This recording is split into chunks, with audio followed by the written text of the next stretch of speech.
as they come bursting through our virtual doors into our virtual trade hall. And the ones that have been sitting in the room longest get the front row seats on screen number 1, but you're all very welcome today. And thank you all for joining us for our fortnightly now political Geekfest, where we, myself, Peter Lewis, and my partner in crime, Katharine Murphy, dig deep into this week's Guardian Essential Report. Before we get cracking, as always, I do want to recognise that wherever we are in Australia, we're on Indigenous land. I pay my respects to the Gadigal people, the Eora Nation, and recognise the land I'm on was never ceded, and I know wherever you are in Australia, you will share those sentiments. Particular shout out to anyone joining us from Melbourne or elsewhere in Victoria, where you're doing it tough at the moment. And, you know, one of the reasons we started doing this at the early stages of the lockdown was to give people a little bit of rhythm in their days or their weeks, and a way to come together and share some ideas and not just be getting angry at Facebook or trying to shout at the Sky or the ABC News. So hopefully we'll give you an hour where you think a bit bigger picture about where we're going as a country and what our fellow Australians are telling us about the journey we're on. Katharine, that journey, as you were saying just before we came on, continues to surprise and sometimes appall us. But how's your last couple of weeks been? Oh, it's a very busy year. I mean, that could be the understatement of the year, but it really is a very busy year. It's sort of, I do feel this sense, this sort of strange sense, and you're referencing folks from Melbourne, and I add my greetings to yours, Peter. Hello to all our friends and colleagues from Melbourne. It's really weird, because I know for a lot of people it's been such a massively dislocating year. You know, they've spent a lot of time working at home. Perhaps their sort of work pace has slowed just because the economy has slowed. But for me, it's been sort of all hands on deck all the time.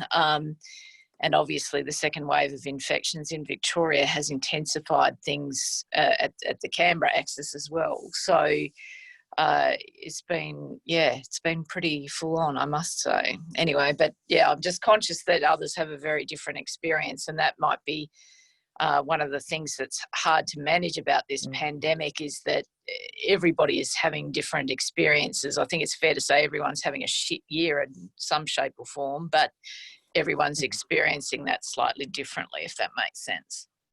Indeed. And, you know, one of the founding ideas that I want to sort of base today's discussion as we go through the polling is that, for all that, I reckon we're holding the show together reasonably well. And part of the discussion I want to have with you today is the context of some of the debates we're having in Australia, and things that look at one level as national crises, but then when you look at riots in Chicago and people on the street in Belarus and everything, like I feel that we're learning a lot about ourselves. I put a piece up on the Guardian about an hour ago, and I'll share a link in the chat, but it riffs off a fantastic Rolling Stone article by I haven't had a chance Wade to read Davis, that. who's a Canadian anthropologist that's really building out that theory that pandemics expose the weakness in every society. And it's not an original idea, but he says it so, you know, in such a compelling way. And I've kind of riffed off that today as a way of understanding some of the numbers that we're going to go through. So, and before we get into that, just the way that we run this for people that are new, and I don't see many newcomers here actually, but, you know, please turn your cameras on. Watch it in gallery view so we feel like we're all in this together.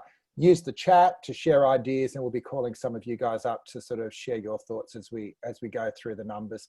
So yeah, just on that sort of that starting point, which is that even as things are going bad, we're holding together. I'm interested in your thoughts there, Katharine, while I clumsily bring up the slides.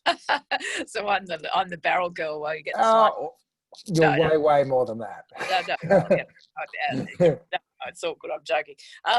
Yeah, look, that's exactly right. I think it has been one of the really interesting elements of this data set that we've been collecting during the crisis to watch this, just call it a renaissance in trust, and rebound in engagement and trust in institutions across the board, even dare we say the media.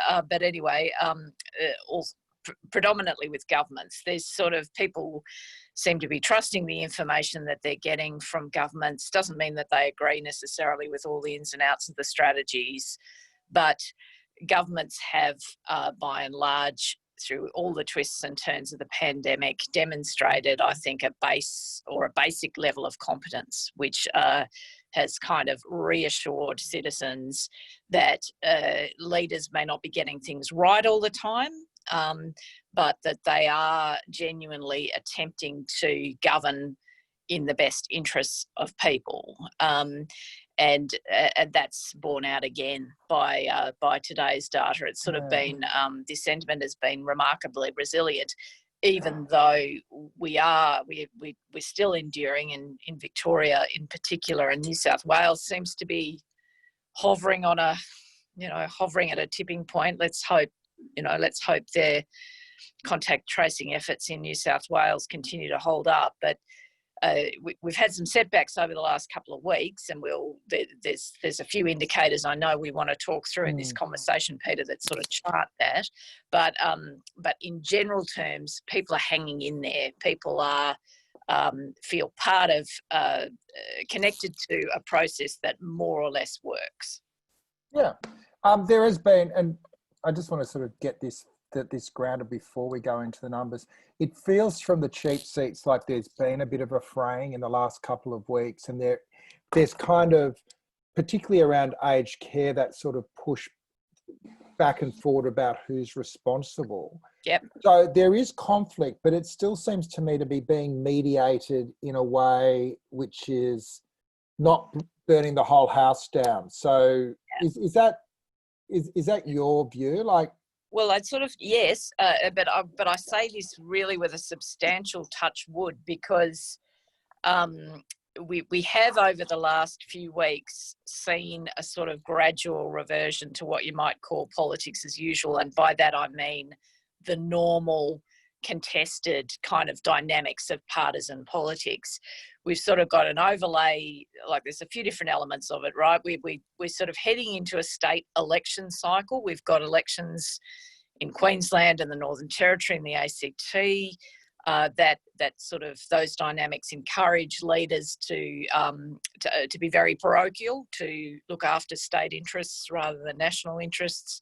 We've seen a couple of manifestations of that.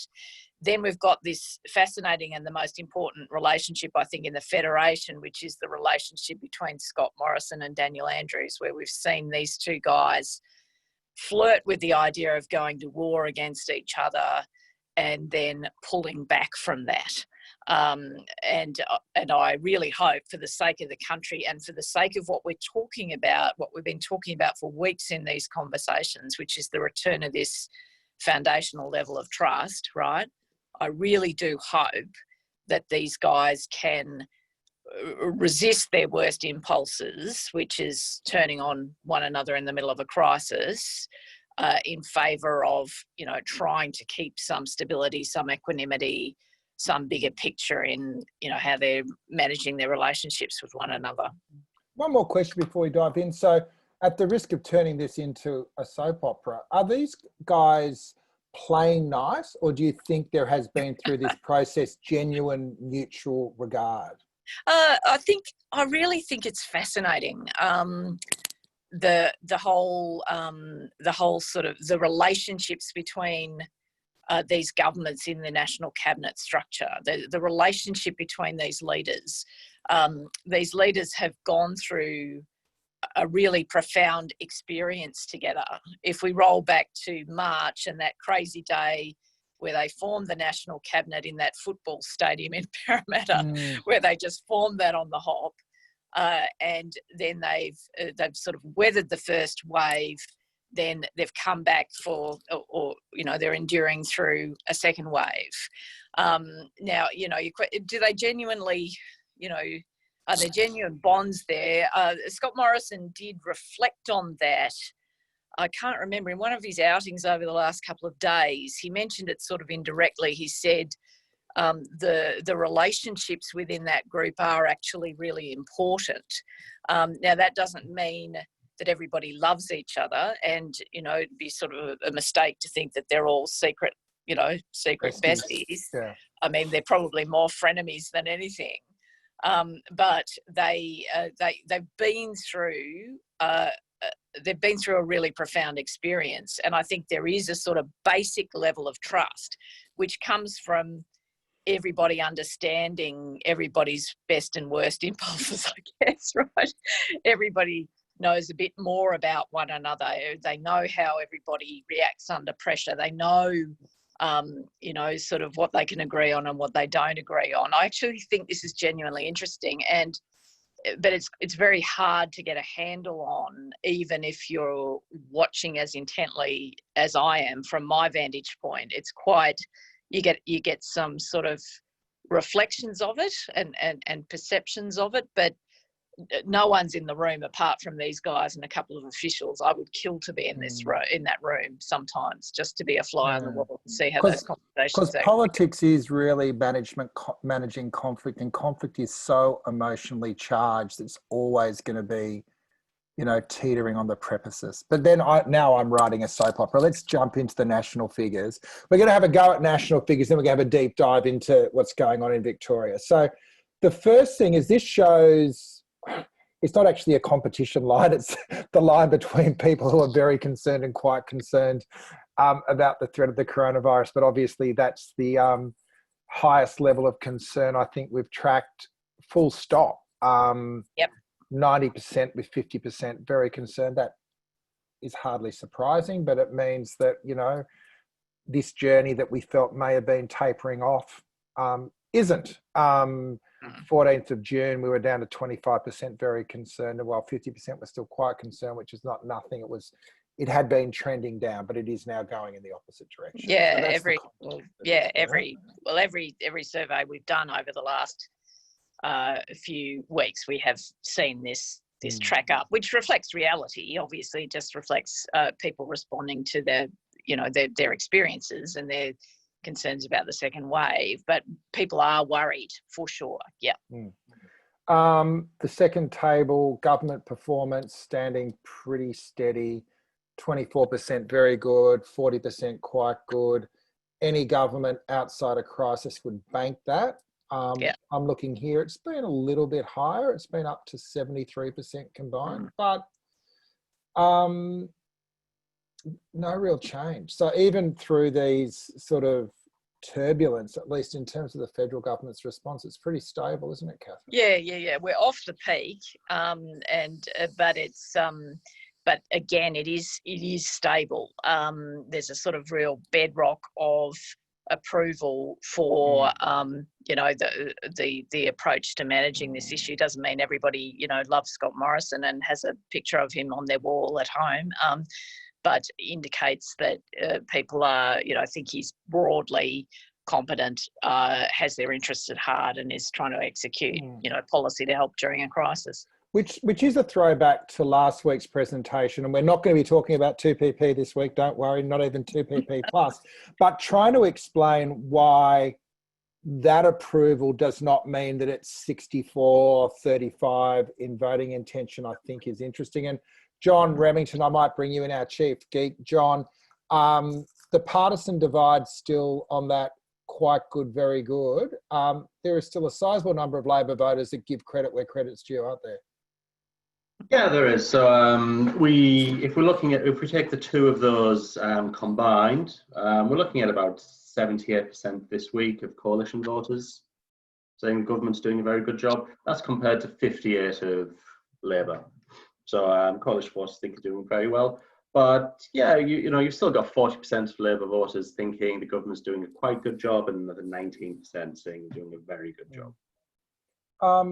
And that informs the next couple of slides, which I just will take a little bit of talking through, but I think it's an interesting way of going around this. So when we talk about the management of issues, this slide now, the top line is, if you look at the number and then look down at the the indicator at the bottom of the screen. It's the number of people that would say that is a very important issue at the moment. And then the bars are asking us which party is the better of two of managing them. And we've got a second slide here. So to talk this through, and Katharine wrote her piece off the report on this today, 62% of people say that very important is to stop community spread, as opposed to, I think it's 54, managing the economy. Now, in a way, that's kind of the binary choice at the moment. Now, the majority of people will say we'll have both, but it is notable that that narrative that we've got to jump to the economy doesn't land with the public. And then some of these other subject areas are kind of subsets of the economy, and they're really ways of going about it in terms of framing the issue. And as you'll see, on some of them, where the blue line's higher, people think, well, if we're talking about that, the Liberals are better at doing that. If we look at the brown line, I don't know why Labor became brown, but anyway, there they are. The Browns are better on, you know, supporting those in need, education and creating jobs. Whereas, you know, Liberals home turf on managing the economy. So what did you take out of that, and what was the gist of your reporting of this today, Katharine? Yeah, well, I just thought it was really interesting. I mean, we did present these questions, you know, sort of as a hierarchy of needs, so people, you know, sort of then rank them. It was quite interesting to me that health ranked sort of significantly ahead of the economy. I would have thought that was a more line ball proposition for people, but evidently it sort of tracks that the slide we had a minute ago, Peter, about concern, right? People are evidently have reached the threshold of concern where they really want to stop community transmission as a matter of urgency, and that ranks ahead of the economy. So that's interesting. I mean, not that people are not interested in the economy. I mean, a majority of people want the economy safeguarded as well. But anyway, health is ahead, right? Then in terms of how, you know, these issues are viewed through partisan lenses or through the lens of, you know, who's better at managing what issue, well, I guess it sort of breaks in more conventional ways. You know, the coalition's sort of economy, if we had security question, it'd probably be ranked higher here, and Labor in the sort of more social capital end of things. Shouldn't surprise us. But there were quite high levels of concern about health across the voting spectrum, which is interesting. You know, I don't know why. It's sort of unsurprising and interesting at the same time, which is hard to explain to people. But, you know, if I'd had a bet about where people would rank issues, I probably wouldn't have put my money on exactly this hierarchy. The other one that I'd bank if I was the coalition was, I guess that they're driving the car, but in terms of stopping community transmission, I guess partly that could be a bit of a flow over the fact that the government in Victoria is a Labor government. We're really asking about brand attributes there. But normally, you know, if we just said public health, maybe it would have been better. But that is naturally a place where Labor would think that they would be ahead. So I see a bit of a dividend there for the coalition. Another way of looking at this, and this is a graph that John put together that I love. So think about the up and down axis is the importance of the issues, and the left-right axis is Labor to the coalition. So you can just sort of plot. Obviously, the coalition issues are top right-hand corner as you watch it. Labor wants things in the left. What stands out here are the coalition is in a pretty good frame position, and there's a fair bit of, you know, work for Labor to do in terms of creating differentials that are important. If you were Labor, you'd be wanting to have the jobs issue more important, and you'd probably have it a little bit and dragging that health matrix further across to the centre line. But they're the sort of wargaming polling that we often do for political parties, just to sort of think through where a sweet spot might be. Well, you want to be important and preferred. That's where you want things to be. Well, and also it's sort of, there's not only the realignment of issues during the pandemic that's happened. it's also then, from the point of view of political parties, they've got to sort of think about how and when they intervene in order to try and disrupt that realignment, which is sort of more complicated than it seems. I'm kind of struck very regularly in my engagement with readers that there's this sort of strange split in a way in the community at the moment. There are a bunch of people in the community that really want heavy accountability and particularly against a political movement that they themselves don't support, right? Like, that's pretty conventional, but there is at one level, a high demand for accountability. But I'm also noticing in my interactions with readers that there's a certain amount of community sensitivity about accountability as well. It's sort of like, and I'm sure it sort of brings me back to this point about how Labor sort of pitches themselves back into the contest, right?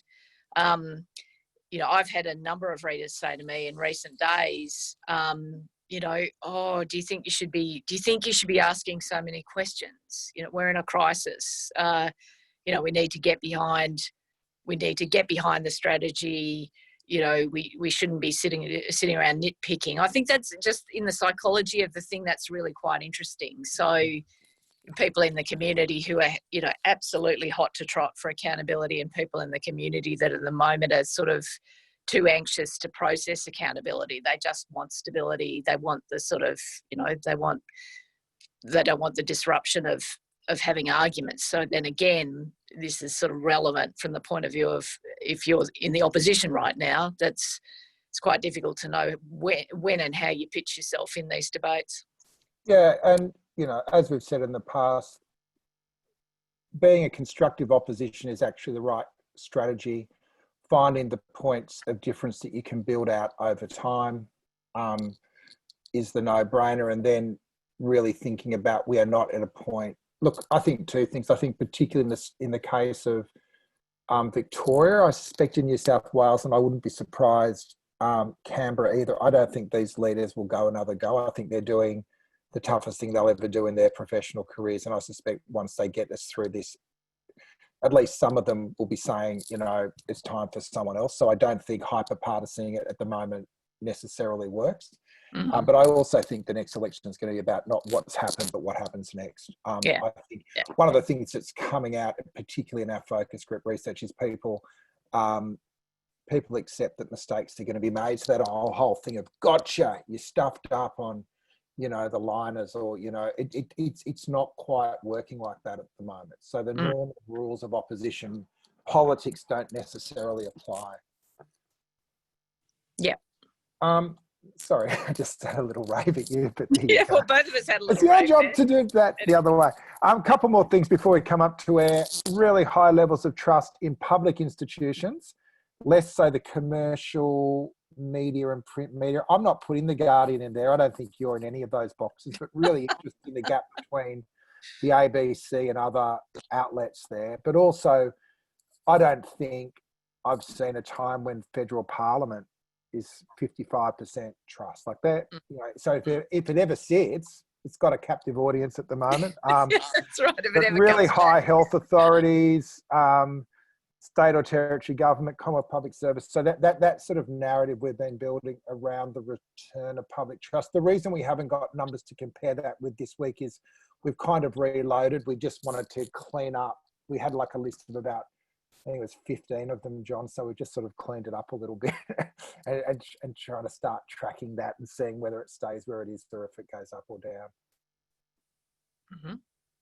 So the last one before we come up is just that the information, which is a bit counterintuitive. So over the last couple of months since we asked this question, trust in media has gone up 10%, and all the others have also trended up. The other one that's trended up a fair bit is the information I've received being clear and consistent.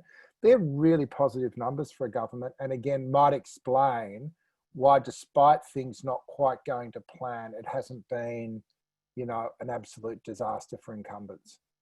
Yeah, well, it's sort of, I think it just as a very general observation, if we sort of take this crisis from the beginning to now, governments are becoming more adept about communicating complex information to people in the middle of a crisis. I mean, it was obviously pretty shit at the beginning because everyone was learning how to do this.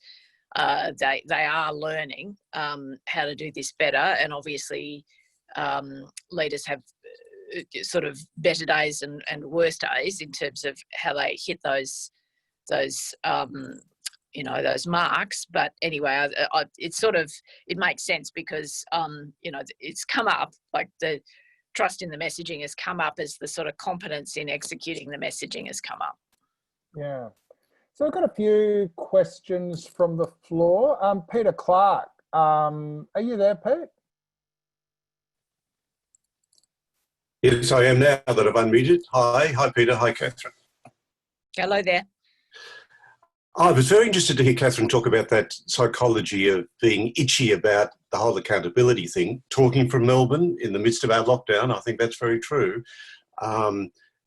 Watching Daniel Andrews each day, especially that very intense session the other day, mainly with News Corp journos really having a real go at him, and getting nowhere, and no further information really came out. It was pretty obvious to any trained journalist that wasn't going to be further. So there is a lot of psychology going on there, and I guess a lot of us are feeling uncomfortable with that. And of course, it's happening at the federal level too. The Frydenberg blows, the earlier TN1, and now that we can see much more epidemiological information coming out about children and young people. The whole question around schools is still a very live one, I'd say.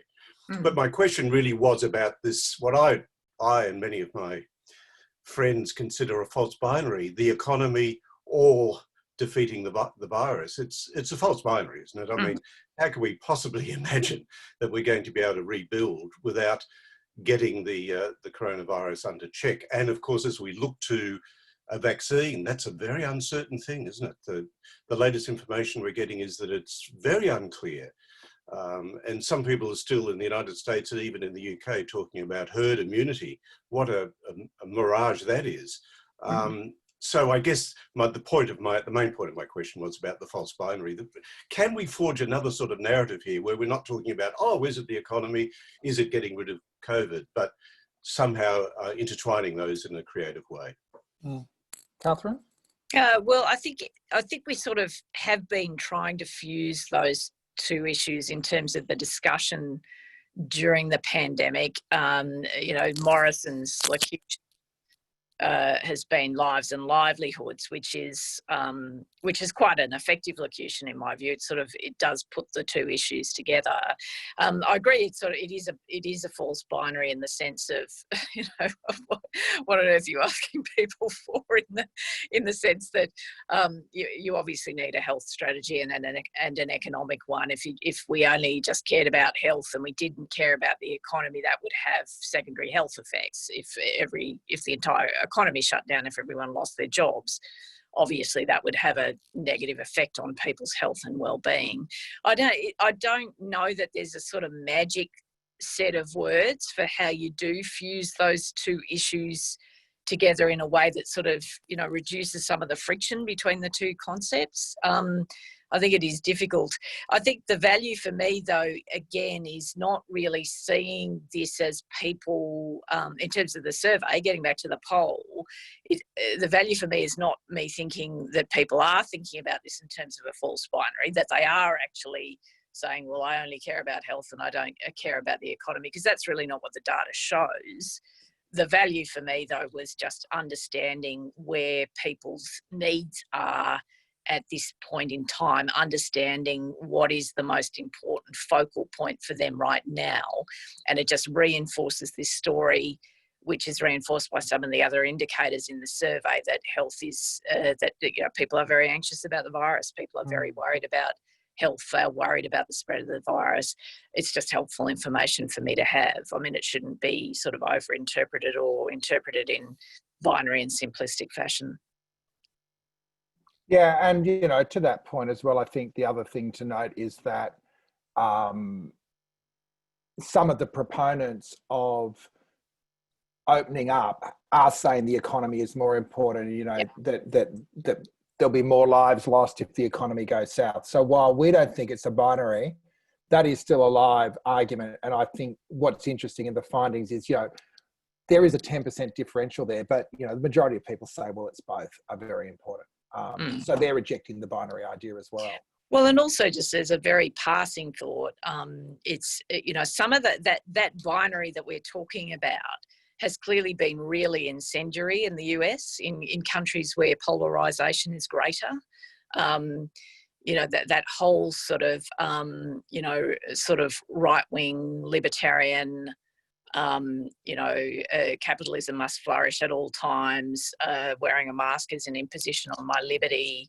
That is a mainstream debate in American society, whereas it remains not a mainstream debate in this society. It's happening.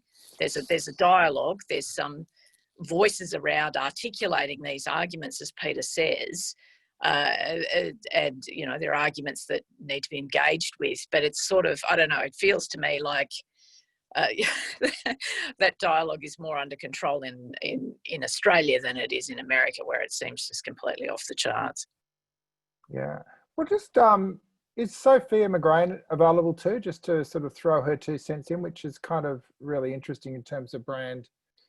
Yes, on the hi, Sophia. I'm here. Hi, Peter.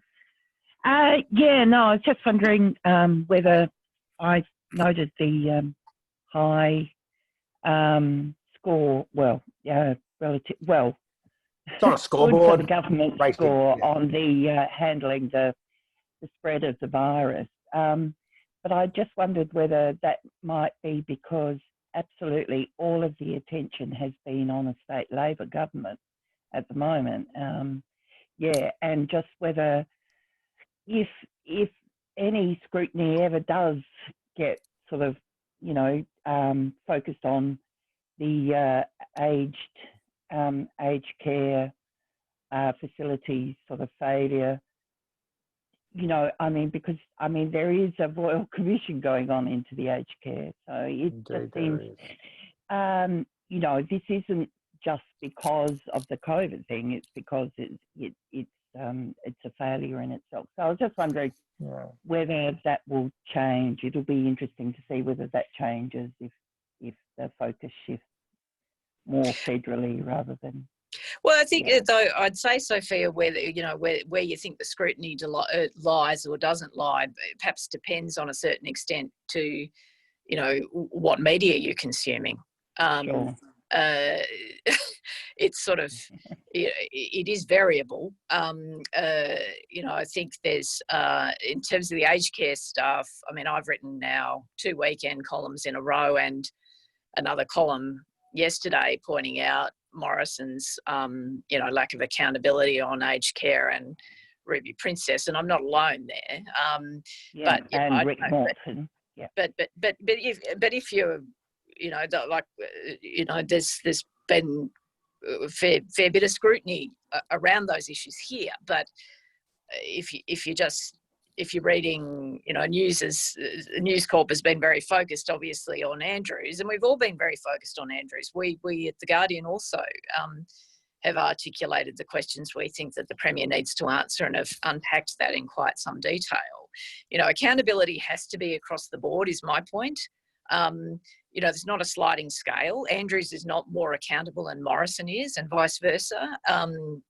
All of these leaders managing the country in a crisis, I am absolutely certain all of them are doing their best, but all of them have made mistakes at various points. And it is very important to basically police all the tiers of government, and do that regardless of, whether you like policing, a leader whom you're more likely to vote for or not. And it sort of goes back to that point I made before, that there's sort of an appetite, a very dual appetite in the community from my perspective. There are people who want accountability for everybody. There are people who want accountability for some but not others. And then there are people who view accountability exercises at the moment as contributing to some sort of instability or making life more difficult. It's a really genuinely interesting phenomenon, this pandemic, and how people are responding to it. In terms of journalism, well, you don't take your cue from the crowd. You don't determine whether or not you pursue accountability issues because, you know, somebody tells you to or someone tells you not to. It's the job. And if you don't understand that's the job, then you need to do another job. But it's just accountability needs to apply at all levels. It needs to apply at the level I police, which is Canberra, and it needs to apply at the states as well. I've got a terrific question here from Philip Durham. We're just going to try to put you onto stage, Philip, if you're there. Otherwise, I will read it on your behalf. Are you there, Philip? I am indeed. Hello. Thank you. Hi, how are you? Good. Right, what a glamorous looking location. Yes. It's either a great backdrop or you live in the dream. Great backdrop, but great backdrop. The dream's a bit dull. Katharine, I was just picking up your comments earlier about the differences in the extreme libertarian approach that the Americans have, where everything is free, guns, masks and so on shouldn't be compulsory. They violate my rights. And I wonder whether the difference may be, and here I don't know, is due to the Americans' overt religiosity, that religion is a very important part of everyone's individual life for most people in America, whereas in Australia, although we have religious people in different offices, it's basically a secular country and religion is a personal choice and not pushed in the same way that it is overtly so in America. I wonder if that may explain some of the sort of differences. That God's on my side, therefore I can do what I wish. It's an interesting theory. I mean, I don't know. I haven't sort of seen a massive literature on it. It's certainly an interesting theory. It may explain some things. I just think in the States there is a rights culture embedded in that country through a constitution that grants people rights across the board. See, we in Australia don't have a constitution that grants us rights in the same way that Americans do. Therefore, so I guess the rights sort of debate becomes elevated when the rights of people are suspended during an emergency, where we all have to give a little bit in terms of our liberties to serve a greater good. I think that conversation is always going to be more incendiary in a country that has a very rights-based polity and a rights-based conversation. A bit different here. I'm not suggesting that these debates are not happening in Australia. They are absolutely happening in Australia. We've all seen them happening, but it's just, I don't know, it's just a point of relief to me that the conversation here appears more proportionate than and this speaks a little bit to the Rolling Stone article that I referenced at the end, but also an even better piece from a few years ago by a bloke called Kurt Anderson, which was called How America Lost Its Mind. I've just put a link to that. It was an Atlantic article that became a book, but it's just a fantastic critique of the American culture, where you have a right to believe whatever you want to believe. And that for the last 30 years has not had any negative consequences, except now it does. So thanks, Phil. I'm going to kick into the Victorian bit. My good friend Cos Samaras is on the chat now. And if Hannah, you want to give Cos some co-hosting, because I will bring you into the discussion as we go through these numbers, Cos. So I'm just re-sharing our screen. We can all see that, can't we? So as you can see, all states are holding firm. WA is going up and up, down to 49% in Victoria, which is hardly surprising. What I find surprising is it's still 49, Katharine. 30% saying that they would rate the response, I think, poor.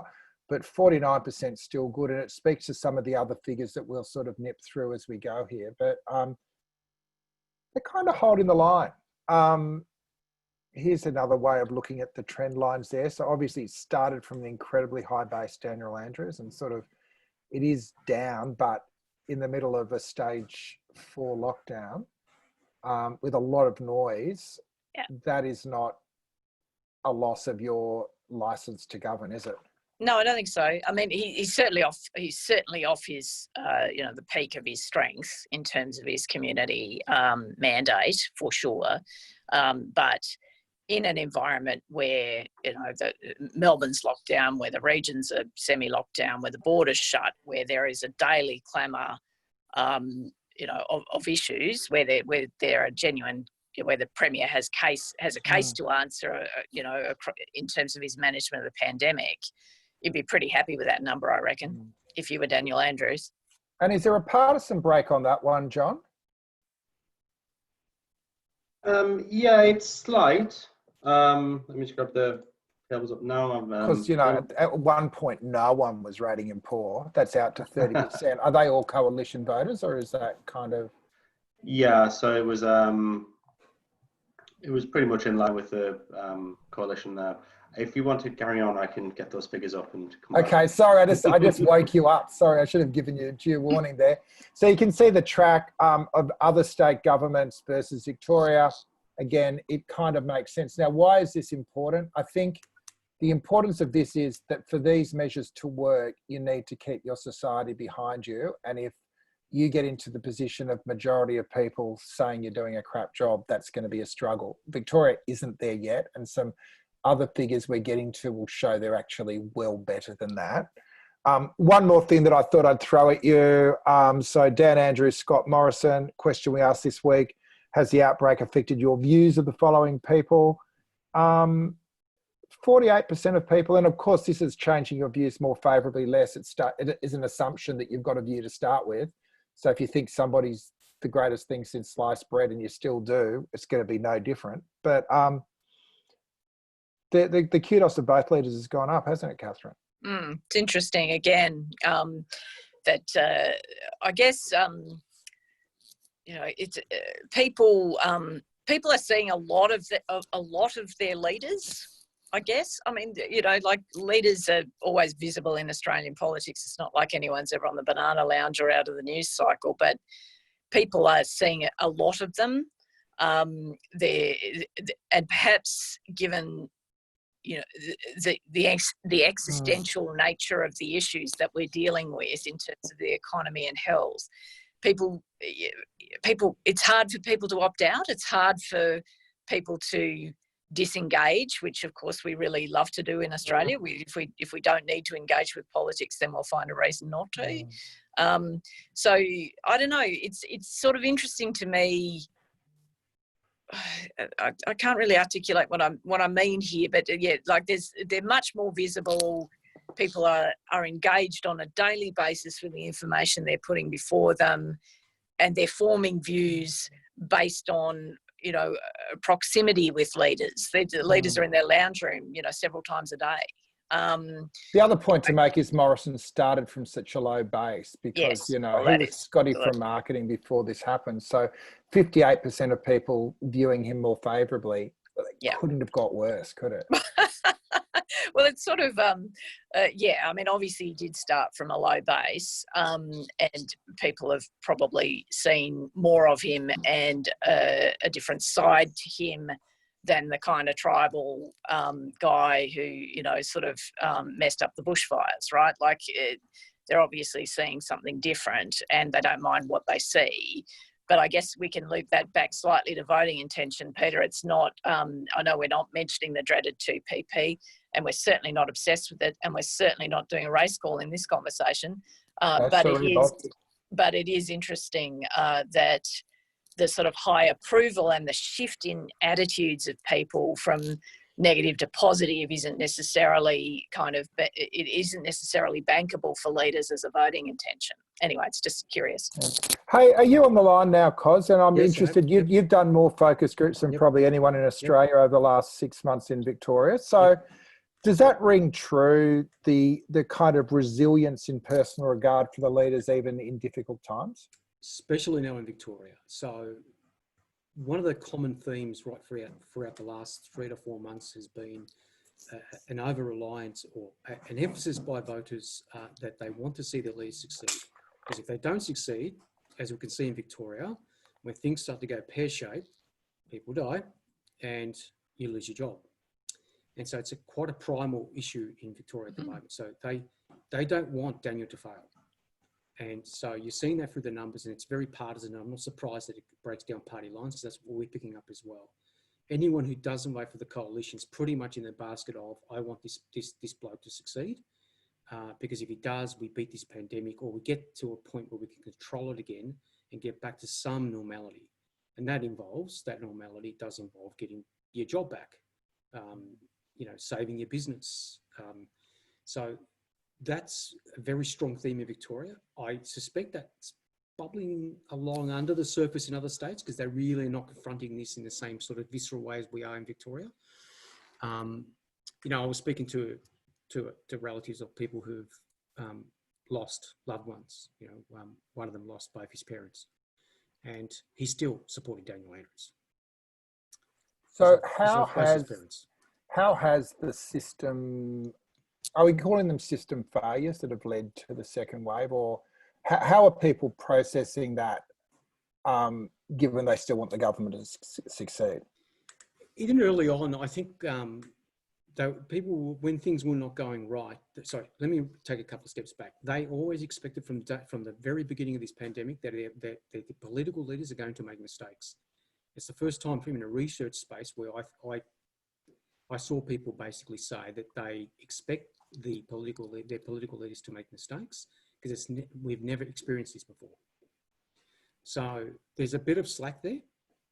In terms of the hotel quarantine, that comes up a bit, but then again, there's also a strong theme around personal responsibility.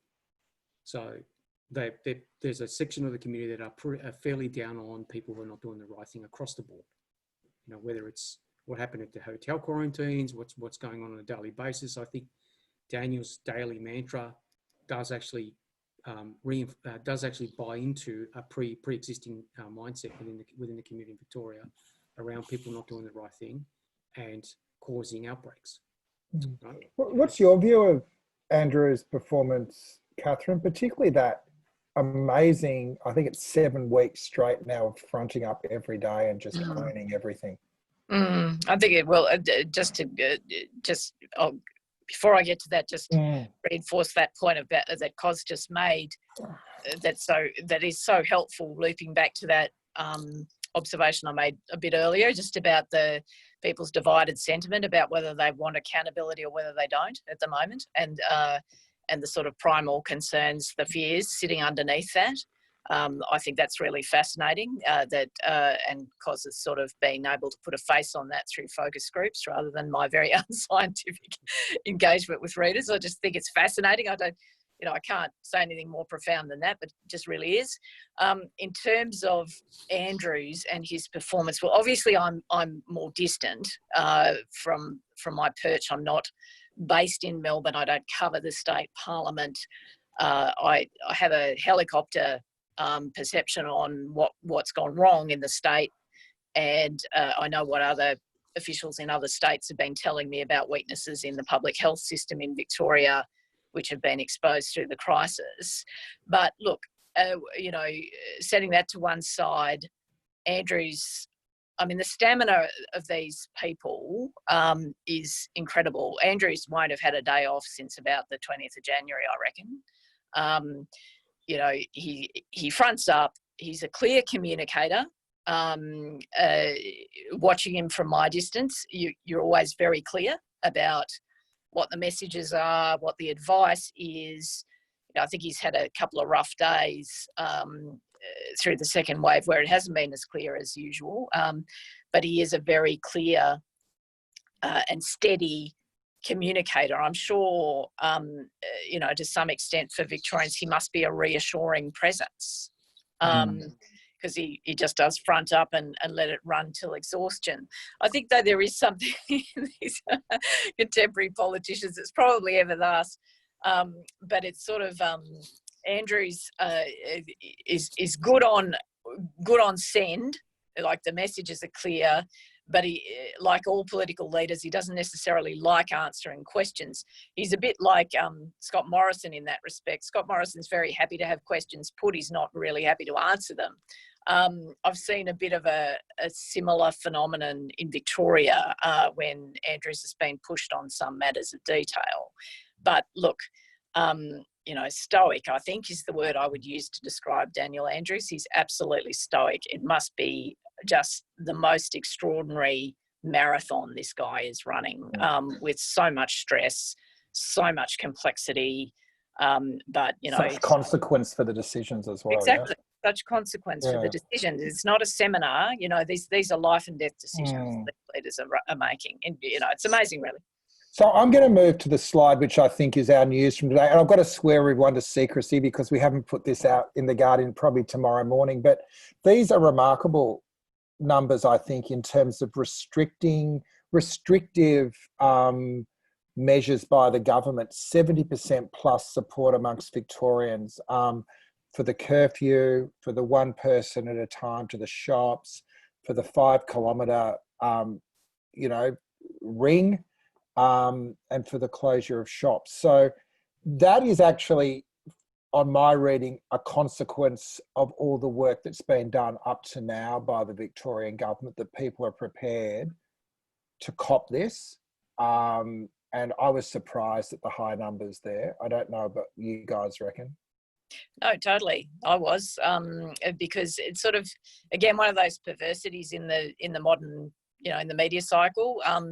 You hear a lot from really powerful, moving, affecting first-person pieces written by people in Victoria about how difficult this lockdown is for them practically and psychologically, which might lead you to a conclusion that everybody hates the lockdown and thinks it's a bad idea.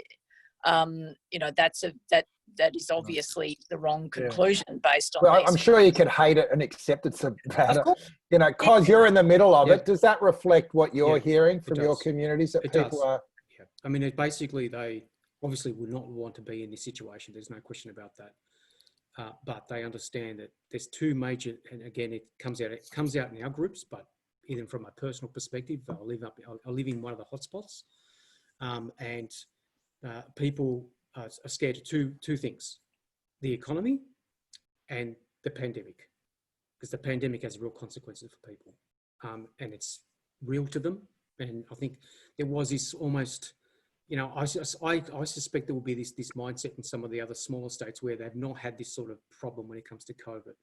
But in Victoria now, this disease is really, it's there, and you're seeing the consequences of it. And again, just reinforcing Katharine's point, there are people that in the broader commentariat that will be having debates about the lockdown versus opening up the economy narrative, and so on and so on. Most people just want to save their parents. It's as simple and as primal as that. A couple more stats just to reflect on as we're rounding out the hours. 79% of Victorians say they've got a good understanding of what they're allowed to do, which means the government communication, not perfect, but doing a pretty good job. 67% restrictions affecting my area seem appropriate. 60% restrictions affecting my area will be effective at stopping the spread of COVID.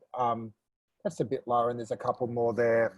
41% recognise it's going to have a negative impact on their work, and that's the same sample of 70% who think that who are backing it in. That, for me, that big picture, or those numbers create a big picture of a state where the government is facing significant problems, but they are holding the show together. Is that a fair sort of summation of what we're seeing there, guys?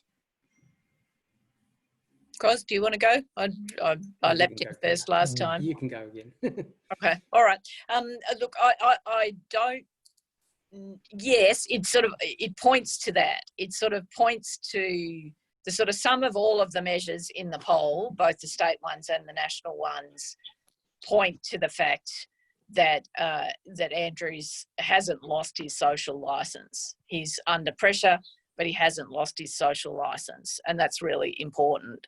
And it indicates, that humans are complex. They can have multiple feelings about an issue. They can hate the lockdown and understand it's the importance of it, I suppose, understand the purpose of it. As long as people, I guess, are connected to a purpose, as long as these restrictions have a purpose, then the social license for them is holding up, and that's really important, obviously, because I think you said, Peter, at one point during the conversation today, obviously, if that phrase, if